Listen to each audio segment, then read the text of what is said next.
February 20, 1943, north of Kasserine Pass, Tunisia. The battle report would never fully capture what the German tank commanders witnessed that morning. American Sherman tanks executing maneuvers that defied everything Vermicar doctrine said was possible without visual signals. Through the dust and smoke of the North African battlefield, 5 Sherman tanks, separated by broken terrain with no line of sight between them, converged on German positions with timing that seemed supernatural. No flags, no flares, no dispatch riders racing between vehicles. Yet they moved as a single organism, each tank covering blind spots the others couldn't see. Each crew knowing exactly where their comrades were positioned. In German Panzer IVs equipped with Fuji 5S radios, tank commanders struggled to hear their own company leaders through static that overwhelmed their amplitude modulation systems. The 10-watt German transmitters, state-of-the-art by the 1930 standards, couldn't penetrate more than a few hundred meters when tanks were moving. Most German tanks carried only receivers, unable to report what they saw or call for help. The Americans were operating with technology the Germans didn't know existed. Frequency modulation radios in every single tank, crystal-controlled precision, 25 watts of transmission power, and clarity that cut through engine noise and battlefield chaos like a knife through paper. 8,000 m from Detroit's assembly lines, the most decisive technological advantage of World War II was revealing itself. Not in armor thickness or gun caliber, but in the invisible electromagnetic waves that connected every American tank crew in ways the Vermicar never imagined possible. The transformation began on July 22, 1941, when the United States Army standardized the Signal Corps radio sets SCR-508, SCR-528, and SCR-538 for all medium tanks. While German forces were advancing through the Soviet Union using tactics that depended on radio communication between command vehicles, American engineers at the Galvin Manufacturing Company, later known as Motorola, were perfecting frequency modulation technology that would render German systems obsolete. The engineering team included Daniel E. Noble, who conceived the application of FM technology in military vehicles, and Henryk Magnoski, the principal RF engineer, who solved the technical challenges of installing sophisticated electronics in the harsh environment of a tank. Their creation weighed 181 pounds and transformed every Sherman tank into a node in the world's first battlefield network. The BC-604 transmitter generated 25 watts of power, 2.5 times the German FUG-5's output. Operating in the 20, 0 to 27, 9 MHz frequency range, it provided 10 preset channels with crystal-controlled stability. The dual BC-603 receivers in the STR-508 allowed commanders to monitor multiple frequencies simultaneously, a capability that would prove decisive in combat. The real revolution lay in frequency modulation itself. Edwin Armstrong's FM technology, licensed to the military, eliminated the static and interference that plagued amplitude modulation systems.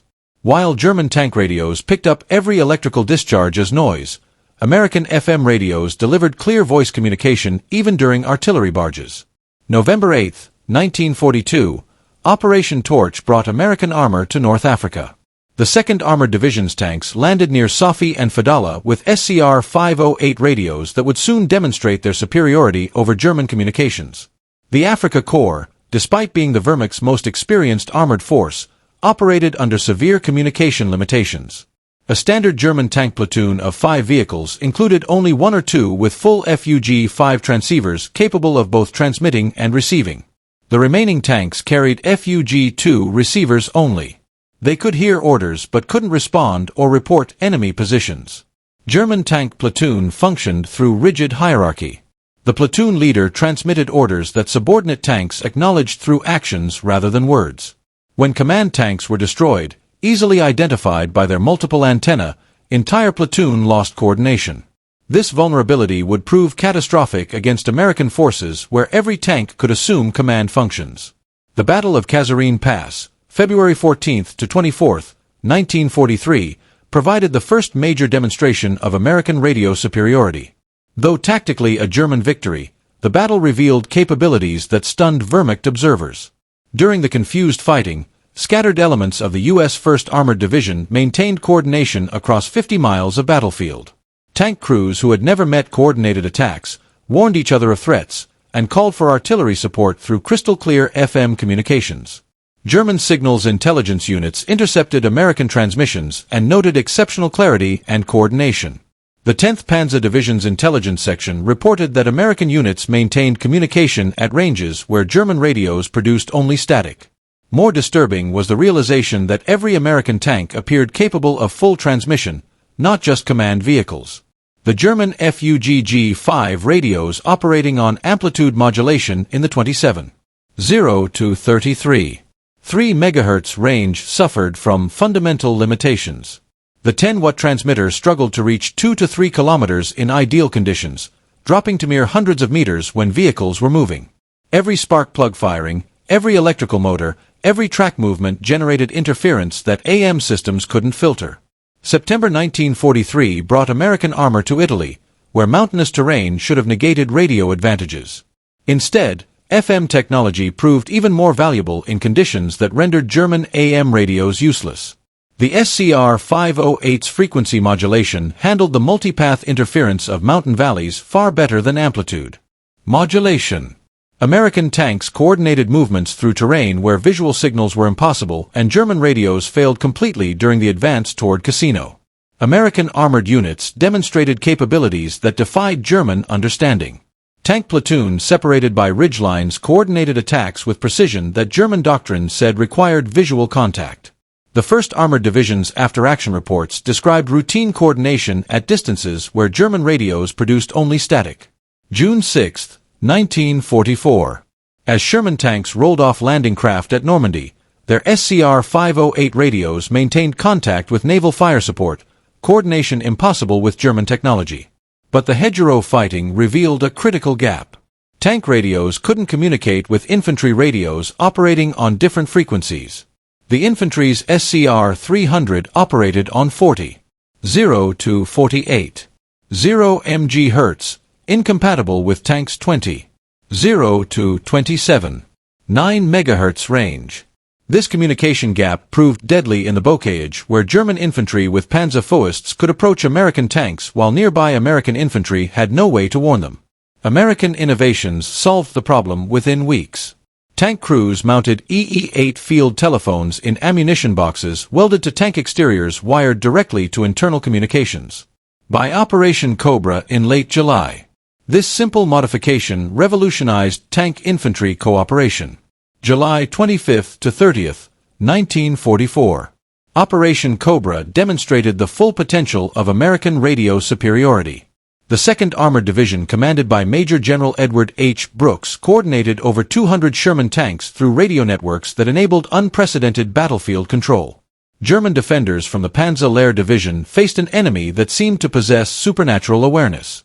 American tanks responded instantly to threats reported by other units miles away.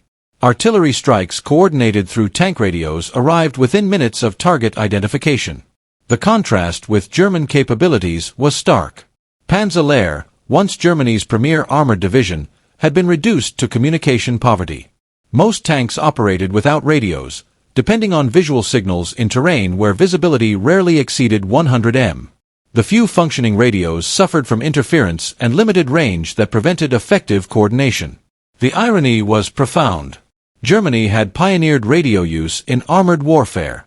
Heinz Guderian, the architect of Blitzkrieg, had insisted on radio equipment in tanks since the 1920s. His book Achtung Panzer, published in 1937, emphasized communication as essential to armored operations. Guderian had developed radio communication systems that enabled tank officers to coordinate attacks. He understood that rapid armor advances required reliable communication. Yet by 1943, German tank production couldn't provide the radios Guderian's own doctrine demanded. German production statistics revealed the crisis. In 1943, Germany manufactured approximately 5,700 medium tanks, but fewer than 2,000 FUG transceivers. Many radios went to command vehicles and assault guns, leaving regular tank units desperately short of communication equipment. Soviet tank forces suffered even worse communication poverty. The T-34, despite being the most produced Allied tank, typically entered combat without any radio equipment. Soviet doctrine relied on flag signals and pre-battle planning, with catastrophic results against German forces in 1941. By 1943, Lend-Lease provided some relief. American radios, including SCR-508 sets, equipped Soviet command tanks, but even by war's end, only about 25% of Soviet tanks carried radios. The comparison highlighted American achievement. While the Soviet Union struggled to equip 1/4 of their tanks with any radios, America achieved 100% deployment of sophisticated FM systems. Motorola's Chicago factory represented American industrial mobilization at its peak. Before the war, the company manufactured car radios. Converting to military production required complete retooling and solving unprecedented technical challenges. Each SCR-508 required 2,748 individual components manufactured to exacting standards. The BC-604 transmitter contained 474 capacitors and 385 resistors. Crystal oscillators had to maintain frequency stability despite temperature extremes and combat vibration. Production statistics told the story of American Industrial Might: 1942 3,800 SCR-508 family radios, 1943 11,400 units, 1944 24,000 units, total wartime production over 50,000 tank radio sets. This production miracle ensured that all 49,324 Sherman tanks manufactured during the war received sophisticated radio equipment, an achievement no other nation approached. The SCR-508's advantages went beyond simple frequency modulation. Crystal-controlled frequency stability meant tanks could preset channels before battle and maintain alignment despite combat conditions. German Fu G5 radios using variable capacitor tuning constantly drifted off frequency. The dual receiver configuration allowed commanders to monitor their platoon net and company command net simultaneously. Orders flowed down the chain of command instantly while commanders maintained awareness of subordinate situations. The BC-606 intercom system integrated seamlessly with the radio, allowing all crew members to alert the commander to threats. Throat microphones and noise-canceling headphones enabled clear communication during combat. Many German tanks lacked intercoms entirely, forcing crews to communicate by touch or shouting. Power management provided another American advantage. The SCR-508 operated on either 12 or 24 volts, automatically adjusting to available power. The dynamo motor power supply provided stable filtered power that eliminated electrical interference. German radios powered directly from vehicle electrical systems picked up every spark as static. The tactical advantages of universal radio deployment transformed American armored doctrine. The combat command structure, flexible task forces organized for specific missions, depended entirely on reliable communications. American commanders could create ad hoc battle groups from different units, confident they could coordinate through compatible radios. This flexibility baffled German commanders accustomed to rigid organizational structures necessitated by limited communications. During the Battle of Ericourt in September 1944, the 4th Armored Division faced multiple German panzer brigades equipped with superior Panther tanks. The Germans had every advantage in armor and firepower, but American radio coordination proved decisive. Every Sherman could report enemy positions instantly. Tank destroyers received targeting information from tanks they couldn't see. Artillery observers in Sherman command tanks called in devastating barrages within minutes. Over 3 weeks, the 4th Armored destroyed 281 German armored vehicles while losing only 41 Shermans, a 7-to-1 kill ratio that defied technical specifications. Throughout the war, German intelligence failed to grasp the significance of American communication superiority. Combat reports mentioned American coordination, but attributed it to training rather than technology. A captured September 1944 intelligence assessment stated, American tank units demonstrate good radio discipline and coordination. This appears to result from extensive training and rigid communication procedures. The report completely missed the technological advantage. German tactics never adapted to American capabilities. They continued targeting supposed command tanks based on antenna configurations, not realizing every Sherman could coordinate battlefield responses. They planned ambushes, assuming American tanks would lose coordination when separated, not understanding that radio contact maintained unit cohesion regardless of visual contact. March 1945. As American forces approached the Rhine, their communication superiority reached its zenith. The capture of the Remagen Bridge demonstrated the speed of American command and control. When the 9th Armored Division discovered the Ludendorff Bridge intact, radio reports reached 1st Army headquarters within minutes. Within an hour, Divisions across the entire front were shifting to exploit the opportunity. German forces dependent on telephone lines that American aircraft systematically destroyed couldn't respond with comparable speed. American radio coordination created an impenetrable defense of the bridgehead. Tank platoon from different battalions integrated seamlessly, coordinating fires through radio networks. German counterattacks, poorly coordinated due to communication failures, arrived piecemeal and were destroyed in detail. April 1945, the encirclement of the RER pocket demonstrated the culmination of American communication superiority. American armored columns from the 1st and 9th Armies coordinated a complex double envelopment entirely through radio communications. Inside the pocket, 325,000 German troops found themselves trapped, partly because their communications had collapsed. American fighter bombers, guided by radio-equipped forward air controllers, systematically destroyed German communication nodes. Wehrmacht units lost contact with higher headquarters and each other. Field Marshal Walter Model's final messages before communication failure revealed the German plight. No contact with adjacent units. No communication with higher headquarters. Fighting continues, but coordination impossible. American radio superiority profoundly affected the psychological experience of tank warfare. American crews fought with the knowledge they were never alone. Even when physically isolated, they remained connected through radio waves. German tank crews experienced the opposite, profound isolation. Unable to communicate, they fought individual battles within larger engagements. Otto Carrerius, one of Germany's most successful tank commanders, wrote in his memoir, Tigers in the Mud, about the challenges of limited communications, though he focused more on tactical aspects than the communication gap itself. The strategic implications extended beyond individual battles. American advances in 1944-45 maintained tempo partly through radio coordination that German forces couldn't match. The Third Army's race across France depended on radio networks that maintained control across hundreds of miles. German commanders consistently underestimated American capabilities because they couldn't conceive of the communication superiority Americans possessed. Heinz Guderian, in his role as Inspector General of Armored Troops, recognized the problem but couldn't solve it. In a December 1944 memorandum, he acknowledged that American coordination negated German advantages in tank quality. After Germany's surrender, American technical intelligence teams evaluated German equipment. Their findings confirmed what combat experience suggested. German tanks often possessed superior armor and armament but catastrophically inferior communications.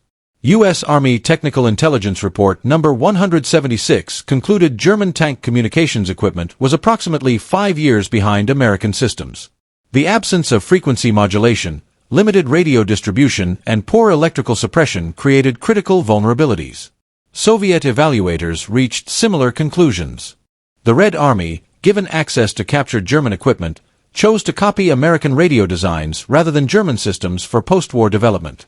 Production and deployment statistics reveal the magnitude of American achievement.